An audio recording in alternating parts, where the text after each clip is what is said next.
الحمدللہ رب العالمین، الصلاۃ والسلام علی سید الانبیاء والمرسلین، اما بعد، اعوذ باللہ من الشیطان الرجیم، بسم اللہ الرحمن الرحیم۔ قال اللہ تبارک و تعالی فی القرآن المجید والفرقان الحمید، یا ایھا الذین آمنوا اتقوا اللہ وابتغوا الیہ الوسیلہ وجاہدوا فی سبیلہ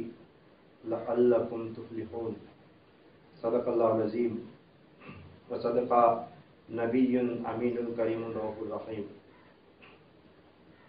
وقال اللہ تبارک و تعالی فی شان حبیب الکریم، ان اللہ وملائکتہ یصلون علی النبی یا ایھا الذین آمنوا صلوا علیہ وسلموا تسلیما، اللہم صل علی سیدنا شفیعنا حبیبنا نبینا مولانا محمد وعلی آلہ وصحبہ وبارک وسلم۔ صلوا علیہ صلاۃ والسلام علیک یا رسول اللہ صلی اللہ تعالی علیہ وآلہ وسلم۔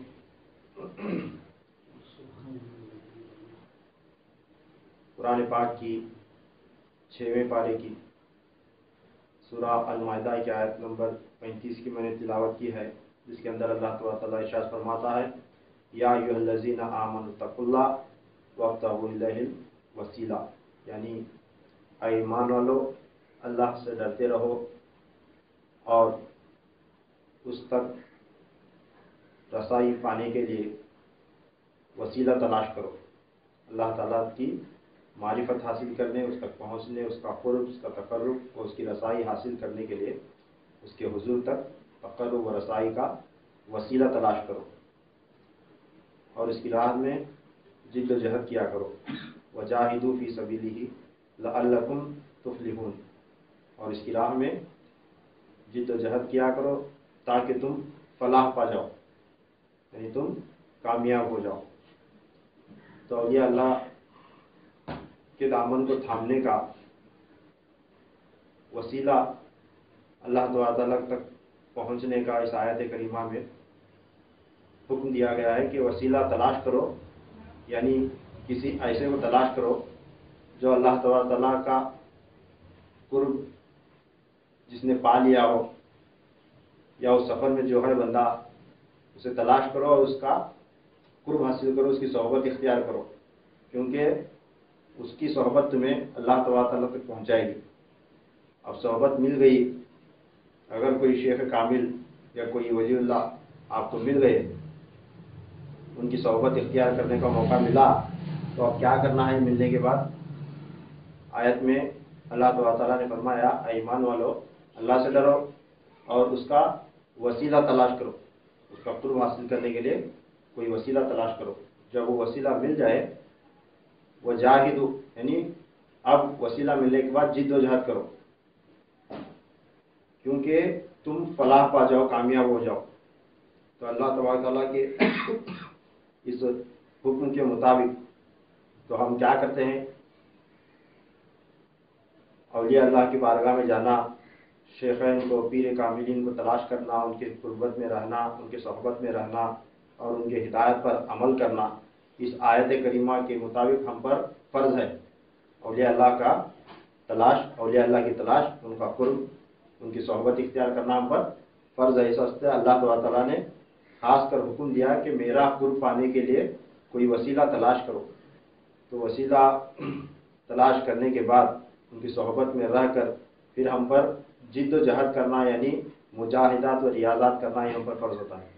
اس کے بعد جا کر فلاح حاصل ہوتی بندے کو۔ تو اس واسطے ہماری کوشش رہتی ہے کہ ہمیشہ اولیاء کرام کی باتیں سنیں اور سنائیں، اولیاء کرام کا تذکرہ پڑھیں اور پڑھائیں، لوگوں کو بتائیں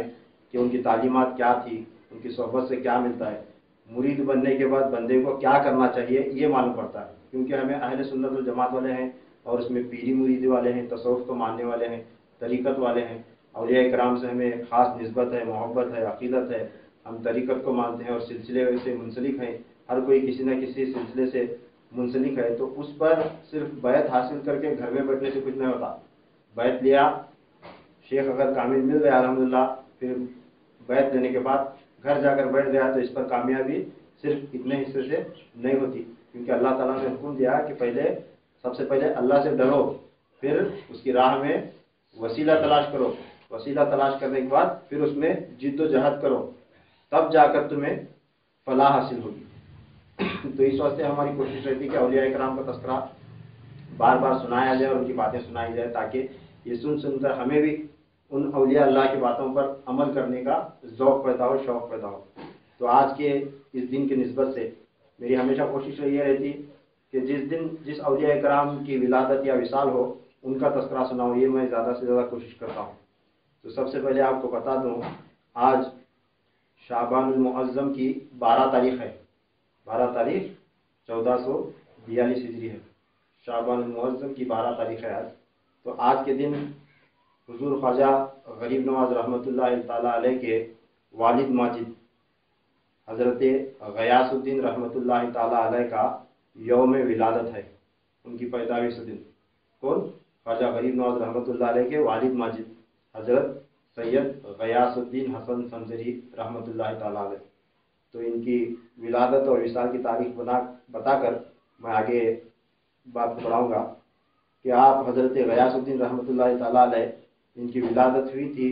457 ہجری میں 12 شعبان کو، اتوار کے دن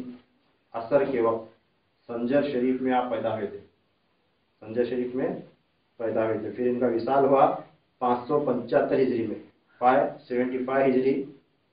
27 شوال بدھ کے دن مغرب کے وقت سنجر شریف ہی میں ان کا وصال ہوا۔ تو ان کا مزار، ان کا آستانہ مزار انور بھی سنجر شریف میں ہے، اور انہوں نے اس طرح سے ان کی عمر بنتی ہے 118 سال اس دنیا میں آپ ظاہری حیات میں زندہ تھے،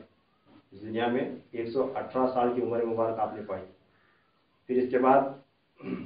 اسی طرح ان سے بھی پہلے والے بزرگ حضرت حاتم بن عنوان عاصم رحمۃ اللہ تعالیٰ علیہ، ان کا یوم وصال ہے۔ آج ہم سنیں گے، ان کے حوالے سے چند باتیں سنیں گے۔ حضرت حاتم ان کا نام ہے، ان کے نام کے ساتھ ان کی کنیت لگ گئی، ایک تو ان کی کنیت عبد الرحمن تھی، اور ان کے نام کے ساتھ ایک ایکسٹرا لفظ جو جڑ گیا وہ اسم ہے، حاتم اسم کے نام سے انہیں دنیا جانتی ہے۔ تو عاصم ان کے باپ کے نام سے تھا، ان کے خاندان سے ہی آیا تھا۔ حاتم ان کے باپ کا نام ہے، عنوان حضرت حاتم بن عنوان عاصم۔ اب عاصم اور اسم یہ دو الفاظ ان کے نام کے ساتھ جڑے ہوئے ہیں، تو اس میں کیا راز ہے تو وہ بتا کر آگے بڑھوں گا کہ حضرت حاتم ان کے باپ کا نام ہے عنوان، حضرت عنوان رحمۃ اللہ تعالیٰ علیہ، پھر ان کے دادا کا نام ہے حضرت یوسف۔ اب ان کی کنیت ایک تو تھی عبد الرحمن، اب یہ اسم کیسے بنے تو یہ سنیں کہ ان کے باپ کے ساتھ نام آتا ہے عاصم، یہ عین سے ہے، عین الف صاد میم، عاصم۔ عاصم کا معنی ہے بچانے والا، حفاظت کرنے والا، یعنی باعصمت، پاک دامن، کسی کی عزت آبرو کو، کسی کے عیبوں کو چھپانے والا، عزت آبرو کی حفاظت کرنے والا۔ خیر عاصم کا معنی ہے بچانے والا اور حفاظت کرنے والا۔ اب اسم، حاتم اسم آپ کہلاتے ہیں، یہ اسم الف سے ہے، الف صاد میم، حاتم اسم۔ تو اسم کا معنی ہے بہرا، یعنی کالا بولتا ہے نا، کیوڑا بولتا ہے نا موٹی زبان میں، جسے سنائی کم دیتا ہے، کم سننے والا، جسے کوئی بات بتانے کے لیے اونچا کہنا پڑتا ہے، اونچا سننے والا۔ حاتم اسم یعنی بہرا حاتم، ہمیں موٹی زبان میں بولتا ہے نا کیوڑا ہے والے، کیوڑا، ہاں کالا بولتا ہے، ایسا بہرا بولتا ہے اسے موٹی زبان میں۔ تو اسم کیسے بنے حضرت حاتم؟ ان کے باپ جو ہے نا ایک بہت بڑے بزرگ تھے، ولی اللہ تھے، اور یہ بھی اپنے باپ کے پاس پرورش پائے تھے۔ اس کے علاوہ ان کا جو سلسلہ ہے نا بہت بلند بالا سلسلہ ہے، وہ آگے بتاؤں گا ترتیب وار۔ پہلے سنیں کہ حاتم عاصم سے اسم کیسے بنے، ان کے نام کے ساتھ اسم بہرا کیسے جڑ گیا۔ تو کتابوں میں آیا ہے کہ آپ ایک مرتبہ اپنے خانقاہ میں تشریف فرما تھے، لوگ آتے تھے کوئی مسئلہ مسائل پوچھنے کے واسطے۔ ایک دن ایک بڑھیا آپ کے پاس آئی، ایک بوڑھی عورت آپ کے پاس آئی تو اسے شاید کچھ پیٹ میں تکلیف تھی یا کوئی پرابلم تھا، جیسے آج اکثر لوگوں کو ایسیڈیٹی کا پرابلم رہتا ہے۔ تو وہ جب آ کر بیٹھنے لگی تو بیٹھتے وقت کیا ہوا، اس کے ہاتھ اس کی طرف سے ایک عمل ایسا سرزد ہوا جو ایسیڈیٹی کی وجہ سے گیس نکل جاتی، ہوا خارج ہوتی، وہ بوڑھی مائی سے کیا ہوا، بیٹھتے وقت ہوا خارج ہوئی بلند آواز سے، آواز آئی اور ہوا خارج ہوئی، وہ بڑھیا بیٹھ گئی سامنے، تو اسے شرمندگی ہوئی، یہ کیا ہو گیا، اتنے بڑے بزرگ کے سامنے میں آئی تھی، ایسا میرے سے عمل سرزد ہوا، بول کو بے اختیار وہ ہو گیا عمل، تو وہ شرمندگی سے پانی پانی ہوئی، ہو کر جو ہے اس کی شرمندگی آپ دیکھیں اس کا چہرہ، تو عورت ہے، بوڑھی ہے، مگر ایسا عمل ہوا تو شرمندگی سے پانی پانی ہو رہی تھی، تو آپ نے اسی وقت اس مائی سے کہا کس لیے آئی ہو پوچھا، تو جب وہ بات کرنے لگی تو آپ کہتے ہیں مائی زور سے بول، مجھے سنائی کم دیتا ہے بولے، کیونکہ اسے یہ شرمندگی نہ ہو کہ اس کے اس عمل کو میں نے سن لیا ہے، مجھے معلوم ہو گیا، یہ وہ شرمندگی نہیں ہونا، اس واسطے کیا بولے، خود کو بہرا بنا لے، کیا بولتے ہیں، مائی زور سے بول، مجھے سنائی نہیں دیتا، میں بالکل کم سنتا ہوں، زور سے بول، جب بولنے لگی تو کہنے لگے اور زور سے بول، مجھے بالکل کم سنائی دیتا ہے، تب سے جو ہے نا ان کا نام بہرا حاتم پڑ گیا، یعنی ایک بوڑھی عورت کے ایک عمل کو اسے شرمندگی سے بچانے کے واسطے اپنے نام کے ساتھ جو ہے نا ایک عیب دار نام لگا لے، اب اس کے عیب کو چھپانے کے واسطے خود بہرے بن گئے، اسم بن گئے، تو اولیاء کرام، صوفیاء کرام ایسے لوگ رہتے ہیں، تو محلے کی عورت تھی، جب تک وہ زندہ تھی دنیا میں تب تک انہوں کسی کو بھی معلوم نہیں ہونے دیے کہ یہ حاتم صحیح سنتا ہے، اس کے کان صحیح ہیں، یہ بہرا نہیں ہے، کسی کو معلوم نہیں ہونے دیے، ساری زندگی جو ہے نا اس عورت کی زندگی پوری ختم ہونے تک ان کا نام کے ساتھ ہی اسم لگ گیا، یعنی بہرا، کیوڑا حاتم، اگر ہمیں صحیح سلامت سننے کے باوجود بھی ہم کون بھی بہرا اگر کو بولے تو ہمیں برداشت کر سکیں گے کیا؟ تو نہیں برداشت کر سکتے کون بھی، تو انہوں ایک عورت کی، ایک مائی کی جو ہے نا بڑھیا کی اس عیب کو چھپانے کے واسطے، اس کی شرمندگی کو بچانے کے واسطے جو ہے نا چھپانے کے واسطے ساری زندگی خود بہرے بن کر رہے، اس واسطے کہ اسے تکلیف نہ ہو، اگر میں نے کبھی اس کی حیات میں راز ظاہر کر دیا کہ میں نے اس دن وہ سنا تھا اور مجھے معلوم تھا، جان بوجھ کر بہرا بنا، تو پھر وہ اور زیادہ شرمندہ ہویں گے، یہ سوچ کر جو ہے نا جب تک اس عورت کا انتقال نہیں ہوا تب تک آپ ساری زندگی بہرے ہی بن کر رہے، جو بھی آتا تھا کہتے تھے اونچا کہو مجھے کم سنائی دیتا ہے، تو ایسے اخلاق تھے اولیاء کرام کے، صوفیاء کرام کے، تو خانقاہوں میں ایسی تربیت، تو خود بھی ایسے اعمال کرتے تھے اور ان لوگوں کی تربیت بھی جو ہے خود بھی اس طرح کرتے تھے، اور سب سے زیادہ اولیاء کرام کا زور اس چیز پر ہوتا تھا کہ اوروں کے عیبوں کو چھپائے، اوروں کے عیبوں کو چھپائے، یہی تعلیم جو ہے نا آگے بڑھی، کیونکہ رسول اللہ صلی اللہ علیہ وسلم جب وہ خرقہ لائے تھے معراج شریف میں، تو حضرت مولا علی مشکل کشا کو اسی شرط پر دیے تھے کہ مولا علی مشکل کشا نے کیا کہا تھا کہ میں سارے لوگوں کی، آپ کی امت کے سارے گناہ گاروں کے عیبوں کو اس کے اندر چھپا لوں گا، یہ کہنے کے بعد ہی خرقہ مولا علی مشکل کشا کرم اللہ وجہ کریم کو عطا ہوا تھا، تو وہ خرقہ چلا آ رہا تھا، آج بھی جس ولی کامل کے پاس وہ خرقہ ہے، وہ نعمت ہے، تو وہ اسی طریق پر چلتے ہیں، اگر کوئی خانقاہی نظام والا ہے، کوئی خلافت کا دعویٰ کرتا ہے، صاحب خلافت ہے، پیر و مرشد بن بیٹھا ہے، تو وہ لوگوں کے عیبوں کو اچھالنے والا اور لوگوں کے عیبوں کو ظاہر کرنے والا یا کسی کو شرمندہ اور رسوا کرنے والا ہے، تو سمجھنا وہ نعمت سے خالی ہے، فرقہ تو اس کے پاس ہے مگر نعمت سے خالی ہے، تو اولیاء کرام ہمیشہ اس بات پر زور دیا کرتے تھے کہ کہیں اوروں کے عیب دوسروں کے پاس ظاہر نہ ہونے پائے، تو حضرت حاتم اسم رحمۃ اللہ تعالی علیہ بہت بڑے بزرگ ہو گزرے، آج ان کا یوم ولادت ہے، آج ان کا یوم وصال ہے، تو ان کی ولادت کی تاریخ سنیں، 155 ہجری میں پیر کے دن 11 ذی الحجہ کو مغرب کے وقت جزیرہ عتیق میں وہ پیدا ہوئے تھے، 155 ہجری میں، پھر ان کا وصال آج کے دن یعنی 12 شعبان کو 237 ہجری میں پیر کے دن عصر کے وقت ان کا وصال ہوا تھا، تو ان کا مزار انور بلخ میں ہے، افغانستان میں، بلخ میں ان کا مزار انور ہے، تو آپ خواجہ غریب نواز رحمۃ اللہ تعالیٰ علیہ وغیرہ سے، حضرت ابو اسحاق شامی رحمۃ اللہ تعالیٰ وغیرہ سے جو ہے نا یہ چشتیہ سلسلہ جو رائج ہوا، اس سے پہلے کے بزرگ یعنی اوائل دور کے، تو 155 ہجری مطلب بالکل قریب کا زمانہ، تو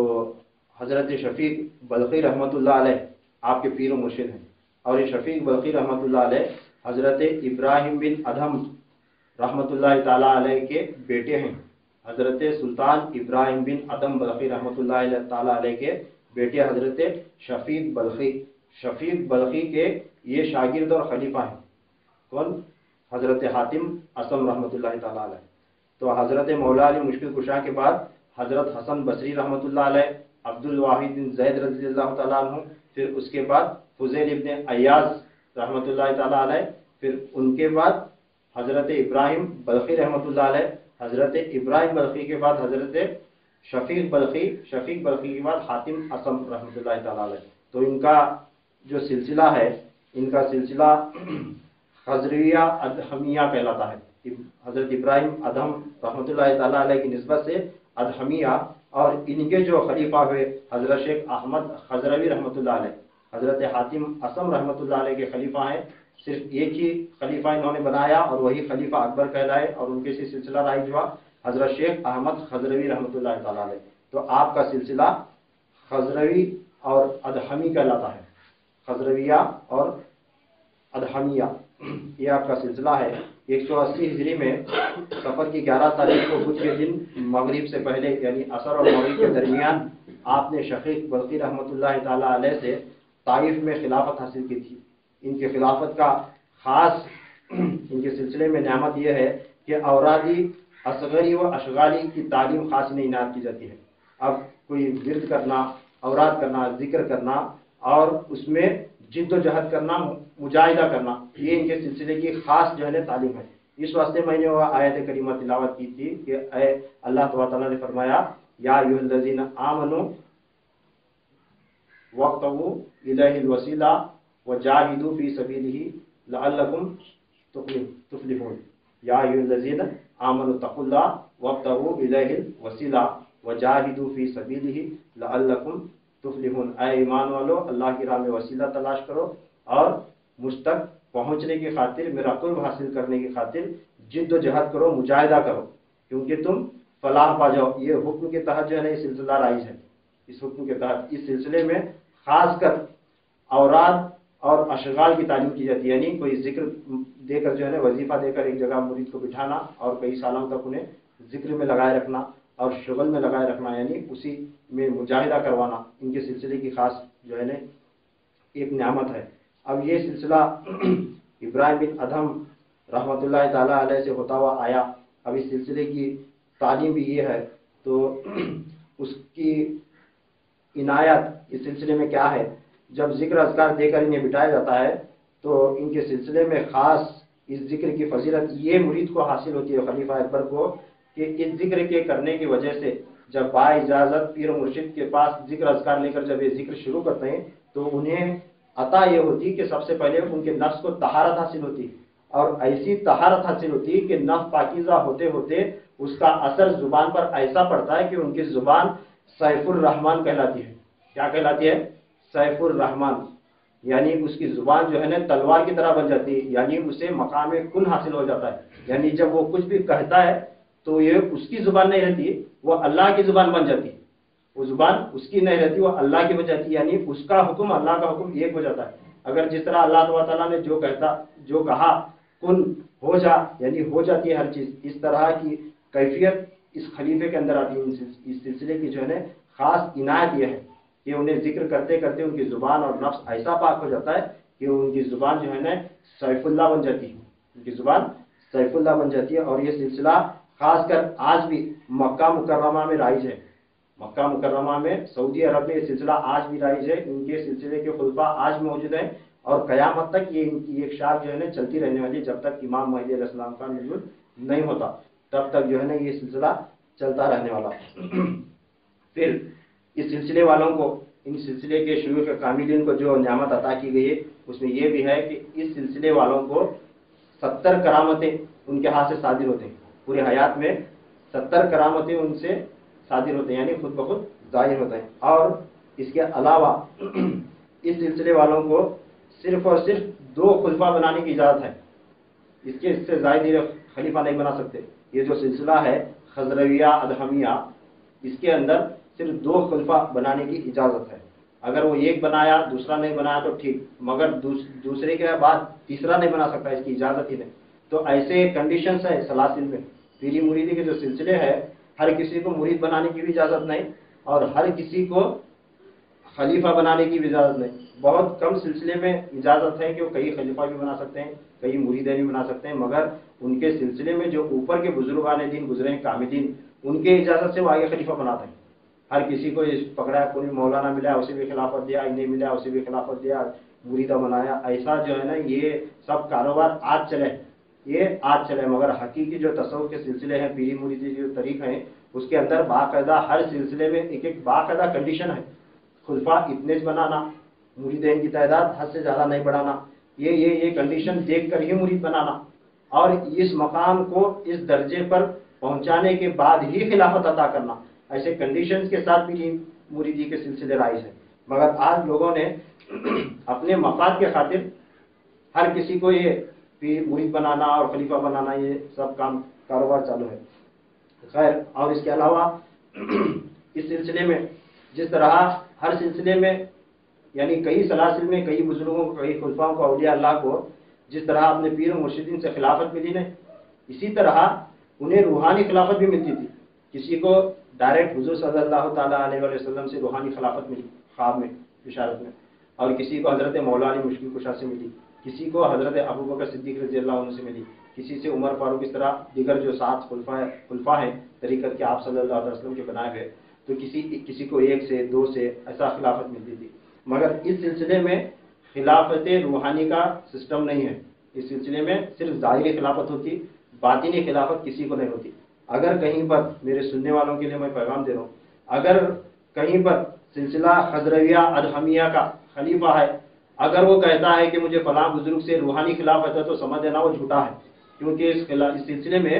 روحانی بیعت اور روحانی خلافت کا سلسلہ ہے ہی نہیں، سسٹم ہے ہی نہیں، سوائے حضرت ابراہیم بن ادہم رضی اللہ تعالیٰ عنہ تک. یہاں تک کہ ان کے بیٹے شفیق بلخی رحمۃ اللہ تعالیٰ علیہ کو بھی روحانی بیعت و خلافت نہیں تھی. روحانی بیعت و خلافت شفیق بلخی رحمۃ اللہ تعالیٰ علیہ کو بھی نہیں ہوئی، حضرت حاتم اصم رضی اللہ تعالیٰ عنہ کو بھی نہیں ہوئی. پھر ان کے بعد جو ہوئے ان کے خلفاء ابو عثمان واعظ رحمۃ اللہ تعالیٰ عنہ کے خلیفہ ہوئے، پھر مولوی سعید احمد رحمۃ اللہ تعالیٰ عنہ کے خلیفہ ہوئے، پھر اس کے بعد محمد افضل رحمۃ اللہ تعالیٰ علیہ کے خلیفہ ہوئے، پھر ان کے خلیفہ ابراہیم بن عبداللہ طاقی رحمۃ اللہ تعالیٰ علیہ، پھر اس کے بعد آگے ان کی چین ہے آج تک موجود ہے. تو ان میں کسی کو بھی حضرت شفیق بلخی رحمۃ اللہ علیہ تعالیٰ علیہ سے لے کر آج تک جتنے بھی خلفاء ان کے سلسلے میں ہوئے، کسی کو بھی روحانی بیعت و خلافت نہیں ہوئی، سوائے حضرت ابراہیم بن ادہم رضی اللہ تعالیٰ عنہ کے. حضرت سلطان ابراہیم بن ادہم رضی اللہ تعالیٰ عنہ کو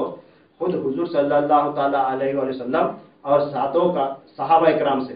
جس کے بارے میں بیان کیا تھا نا میں، حضور صلی اللہ تعالیٰ علیہ وسلم 7 خلیفہ بنائے تھے طریقت کے، وہ 7 صحابہ سے آپ کو روحانی بیعت و خلافت حاصل تھی، حضرت سلطان ابراہیم بن ادہم رحمۃ اللہ تعالیٰ علیہ کو. اور آپ سے کرامات بھی 500 کرامات ظاہر ہوئے ہیں. ابراہیم بن ادہم رحمۃ اللہ تعالیٰ علیہ سے 500 کرامات ظاہر ہوئے، اور آقا علیہ السلام سے اور 7 صحابہ کرام سے آپ کو روحانی بیعت اور خلافت دی. اور اس کے بعد حضرت حاتم اصم رحمۃ اللہ تعالیٰ علیہ کو جو تعلیمات ان کے پیر و مرشد نے عطا کیے تھے، اس کے حوالے سے 4 نکات سنیں گے. سن کر جو ہے تقریر کو میں ختم کروں گا کہ کیسی تعلیمات دی آپ نے حضرت خواجہ شفیق بلخی رحمۃ اللہ تعالیٰ علیہ، حاتم اصم رحمۃ اللہ علیہ تعالیٰ نے کئی سالوں تک اپنی خدمت میں رکھا، اپنی خانقاہ میں رکھ کر تربیت کرتے رہے. تو ایک دن شفیق بلخی رحمۃ اللہ تعالیٰ علیہ حضرت حاتم اصم رحمۃ اللہ علیہ کو اپنے قریب بلاتے ہیں، بلا کر پوچھتے ہیں کہ اے حاتم، کتنے سالوں سے تم میری صحبت میں ہو اور کتنی سالوں سے میری باتیں سنتے آ رہے ہو؟ یہ سوال پوچھتے ہیں.